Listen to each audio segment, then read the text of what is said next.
अस्सलाम वालेकुम नाजरीन, मैं हूं सादिया गुल और आप देख रहे हैं मेरा यूट्यूब चैनल। नाजरीन, अभी कुछ दिन पहले मैंने मैरिज ब्यूरो के हवाले से एक वीडियो बनाई थी जिसमें मैंने आपको बताया था कि अमूमन वालदैन जो हैं उनकी डिमांड होती है इंटरनेशनल रिश्ते। और उसके बाद इसका एक और पहलू भी है, वो है जो इंटरनेट पे ऐप्स बनी हुई हैं रिश्तों की, और जो ऑनलाइन रिश्ते होते हैं। और इसके अलावा फेसबुक पे भी लोग जो हैं वो रिश्ते सर्च कर रहे होते हैं। तो ये जो ट्रेंड है ये सिर्फ पाकिस्तान में नहीं बल्कि बाहर भी बहुत, बल्कि बाहर ज़्यादा है। पाकिस्तान में तो फिर भी उस निस्बत उस तरह से नहीं, लेकिन बाहर बहुत ज़्यादा है। नाजरीन, एक वक्त था कि जब अरेंज मैरिजेज़ हुआ करती थी, वालदैन जो हैं वो फैमिली वैल्यूज़, अपने माहौल और अगले बंदे के माहौल को मद्देनज़र रख के बहुत देखभाल के रिश्ते किया करते थे। और वो फैमिली और वो बड़ी खूबसूरत शादियाँ होती थी, उनमें प्यार, मोहब्बत, इज़्ज़त और बहुत अच्छा गुजारा होता था उसमें भी। लेकिन नाजरीन, जैसे जैसे वक्त गुज़रता गया, ज़माना तरक्की करता गया, हॉलीवुड, बॉलीवुड और फिल्में, ड्रामे, सोशल मीडिया, इन चीज़ों में फिर जो अक्सर बल्कि ज़्यादातर बच्चे जो हैं, बच्चे और बच्चियाँ, उनकी एक ही ख्वाहिश होती है कि उनकी शादी उनकी पसंद से हो, जिसको वो अंडरस्टैंडिंग का नाम देते हैं।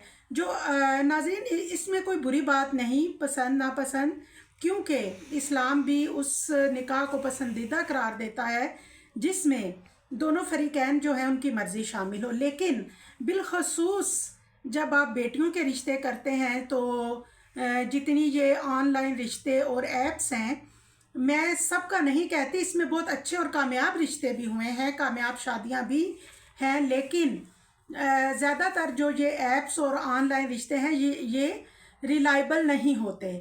मैं आपको एक छोटा सा मैं आपको एक वाक़या बताती हूँ जो मेरी फ्रेंड ने मेरे साथ शेयर किया।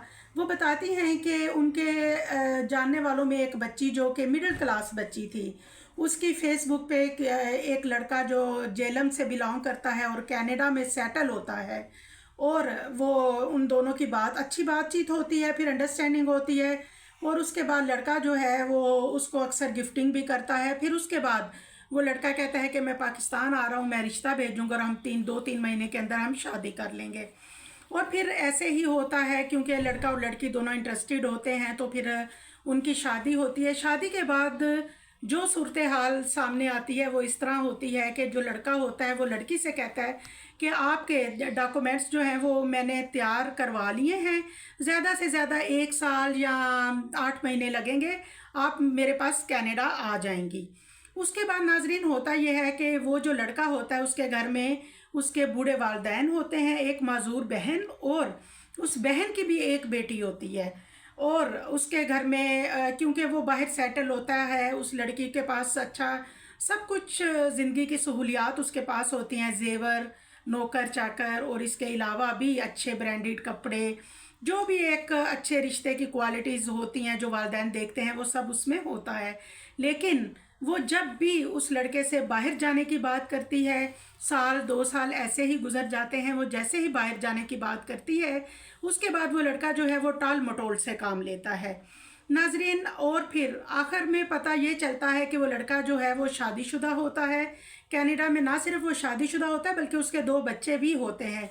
उसको पाकिस्तान में बीवी चाहिए होती है जो उसके बूढ़े वालिदैन, माजूर बहन और भांजी की देखभाल करे और उसका घर चलाए। नाजरीन, उन दोनों के जब उसको इस चीज़ का पता चलता है, उस लड़की को, उन दोनों के जो इख्तलाफात हैं वो इस हद तक बढ़ते हैं कि नौबत जो है वो तलाक तक पहुंच जाती है। आप लोगों से मेरी यही गुजारिश है कि आप जब भी कोई रिश्ता हो ऐसा तो उनके बहुत अच्छी तरह से इन्वेस्टिगेशन करें और दुआओं में याद रखिएगा। खुदा सब बेटियों के नसीब अच्छे करे, आमीन सुम्मा आमीन। अल्लाह हाफिज़।